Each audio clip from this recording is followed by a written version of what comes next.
Hello everyone, आप सबका फिर से स्वागत है एक और नए वीडियो में। एनएचएम रिक्वायरमेंट 2026 दोस्तों, एनएचएम रिक्वायरमेंट 2026 का ऑफिशियल नोटिफिकेशन जारी हो चुका है, जिसमें जिसमें 12,500 प्लस आपकी वैकेंसी निकाली गई है। काफ़ी अच्छी खासी आपको वैकेंसी, इतनी ज़्यादा पद वैकेंसी आपको देखने को मिल रही है। तो दोस्तों, इसमें क्लर्क, स्टोर कीपर और इसके अलावा आपको पियोन की वैकेंसी यानी कि पोस्ट आपको देखने को मिलेगी, जिसमें अलग अलग पदों पर वैकेंसी आपको देखने को मिलेगी। जैसे क्लर्क में कितनी पोस्ट है, स्टोर कीपर में कितनी पोस्ट है और जो पियोन की जो पोस्ट है उसमें कितनी पदों पर वैकेंसी निकाली गई है। इस प्रकार से कुल मिलाकर के यदि हम तीनों पोस्ट की बात करें तो आपके लिए 12,500 प्लस आपकी वैकेंसी निकाली गई है। इसमें ज़्यादा आपसे ज़्यादा कोई किसी प्रकार क्वालिफिकेशन नहीं मांगा गया है। सिंपली आप लोग 10वीं और 12वीं पास हैं तो आप लोग इसका फॉर्म अप्लाई कर सकते हैं। तो चलिए यहाँ पर देखिए एनएचएम रिक्वायरमेंट 2026, जिसमें आपके लिए 12,500 प्लस यहाँ पर वैकेंसी निकाली गई है। और इसमें यहाँ देखिए 12,500 प्लस आपकी वैकेंसी है। इसमें आपको कई तरह के पोस्ट देखने को मिलेंगे, जैसे कि क्लर्क की पोस्ट है, स्टोर कीपर और पियोन।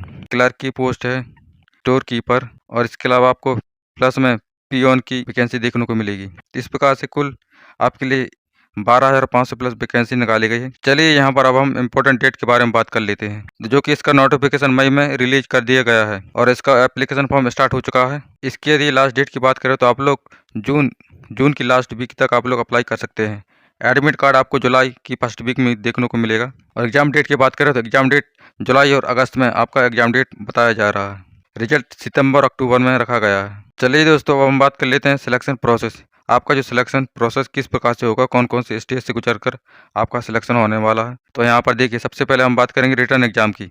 यहाँ पर सबसे पहले आपका रिटर्न एग्जाम होगा, उसके बाद स्किल टेस्ट स्पेसिफिक पोस्ट के लिए है। स्किल टेस्ट के बाद आपका डॉक्यूमेंट वेरिफिकेशन होने वाला है। लास्ट में आपका फाइनल मेरिट लिस्ट तैयार की जाएगी। इस प्रकार से आपका 4 स्टेज से गुजरकर आपका सिलेक्शन होने वाला है। चलिए अब हम बात कर लेते हैं पोस्ट वाइज वैकेंसी के बारे में। यदि वैकेंसी की कुल बात करें तो यहाँ पर 12,500 प्लस यहाँ पर आपकी वैकेंसी रहने वाली, जिसमें हम यहाँ पर बात करेंगे पोस्ट वाइज। तो यहाँ पर देखिए, सबसे पहले हम बात करेंगे कम्युनिटी हेल्थ ऑफिसर यानी कि CHO की।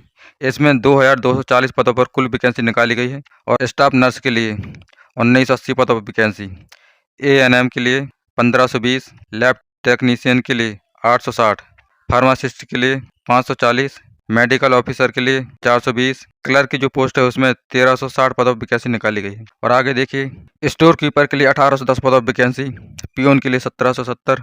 इस प्रकार से कुल वैकेंसी की बात करें तो 12,700 प्लस यहाँ पर आपकी वैकेंसी रहने वाली है। 12,500 पदों पर वैकेंसी निकाली गई है कुल मिलाकर के। चलिए दोस्तों, अब हम बात कर लेते हैं क्वालिफिकेशन की। इसमें पोस्ट वाइज क्वालिफिकेशन रहने वाली है, तो यहाँ पर हम बात कर लेते हैं। सबसे पहले हम बात करेंगे CHO की। CHO में BSc नर्सिंग GNM मांग गया है। अगली जो पोस्ट है स्टाफ नर्स की, स्टाफ नर्स के लिए BSc नर्सिंग GNM मांग गया है। और NM के लिए ANM का सर्टिफिकेट होना जरूरी है, तभी आप लोग अप्लाई कर सकते हैं। और लैब टेक्नीशियन के लिए DMLT और BMLT होना जरूरी है। फार्मासिस्ट के लिए D फार्म B फार्म होना जरूरी है, तभी आप लोग अप्लाई कर सकते हैं। मेडिकल ऑफिसर के लिए MBBS। चलिए अगली पोस्ट के बारे में बात कर लें। चलिए यहाँ पर क्लर्क की बात कर लेते हैं। क्लर्क में सिंपली आपसे 12th यानी कि 12वीं मांगा है, प्लस में बेसिक कंप्यूटर मांग गया है। इसके अलावा स्टोर कीपर की जो पोस्ट है इसमें सिंपली आपसे 12वीं मांग गया है और पियोन के लिए 10वीं। इस प्रकार से आपका क्वालिफिकेशन पोस्ट वाइज रखा गया है। यहाँ पर देखिए, अब हम एग्जाम पैटर्न की बात कर लेते हैं। जैसे एग्जाम पैटर्न में आपका सिलेबस, कौन कौन से टॉपिक से क्वेश्चन पूछे जाएंगे, कितने क्वेश्चन पूछे जाएंगे, कितने मार्क्स के रखे गए हैं, तो यहाँ पर आप देख सकते हैं। यहाँ पर सबसे पहले हम बात करेंगे जनरल नॉलेज की। जनरल नॉलेज में 20 क्वेश्चन आपसे पूछे जाएंगे और 20 मार्क के रहेंगे। और इसके अलावा रीजनिंग की बात करें तो रीजनिंग में आपके लिए 20 क्वेश्चन रखे गए हैं और 20 मार्क के पूछे जाएंगे। इंग्लिश और हिंदी लैंग्वेज की बात करें तो इसमें 20 क्वेश्चन पूछ जाएंगे और 20 मार्क के रहेंगे। टेक्नीशियन सब्जेक्ट के लिए जो 40 क्वेश्चन रखे गए हैं और 40 मार्क के पूछे जाएंगे। इस प्रकार से कुल यदि हम क्वेश्चन की बात करें तो आपके लिए कुल 100 क्वेश्चन का पेपर रहने वाला और 100 मार्क का रहेगा।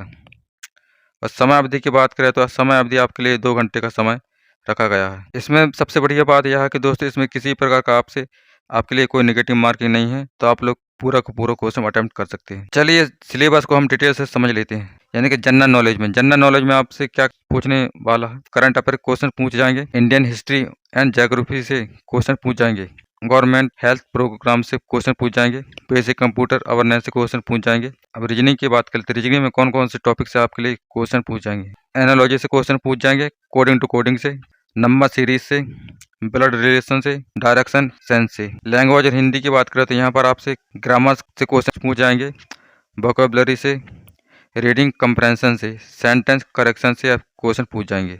टेक्निकल सब्जेक्ट के लिए यहाँ पर देखिए पोस्ट वाइज, जैसे कि medical post, CHO, nurse, ANM के लिए। कम्युनिटी हेल्थ से क्वेश्चन पूछ जाएंगे, प्राइमरी हेल्थ केयर से। मैटरनल एंड चिल्ड हेल्थ से क्वेश्चन पूछ जाएंगे, न्यूट्रिशन एंड डिसीज से क्वेश्चन पूछ जाएंगे। लैब टेक्नीशियन के लिए पूछने वाले हैं, फोटोलॉजी से, माइक्रोबायोलॉजी से, बायोकेमिस्ट्री से। इस प्रकार से यहाँ पर 4 फार्मासिस्ट के लिए भी देख लेते हैं, फार्माकोलॉजी से, ड्रग क्लासिफिकेशन से, फार्मासिस्ट से। स्टोर कीपर, क्लर्क और पियोन के लिए जो सिलेबस है यहाँ पर देखिए, बेसिक मैथमेटिक्स से क्वेश्चन पूछ जाएंगे, जनरल अवेयरनेस से, बेसिक कंप्यूटर नॉलेज होना जरूरी है। इस प्रकार से आपसे क्वेश्चन पूछे जाएंगे। चलिए दोस्तों, अब हम बात कर लेते हैं एप्लीकेशन प्रोसेस। आप लोग ऑफिशियल वेबसाइट विजिट करके देख सकते हैं। Fill the application form, upload documents, यानी कि आपको फॉर्म भरने के बाद, एप्लीकेशन फॉर्म भरने के बाद डॉक्यूमेंट अपलोड करना होगा।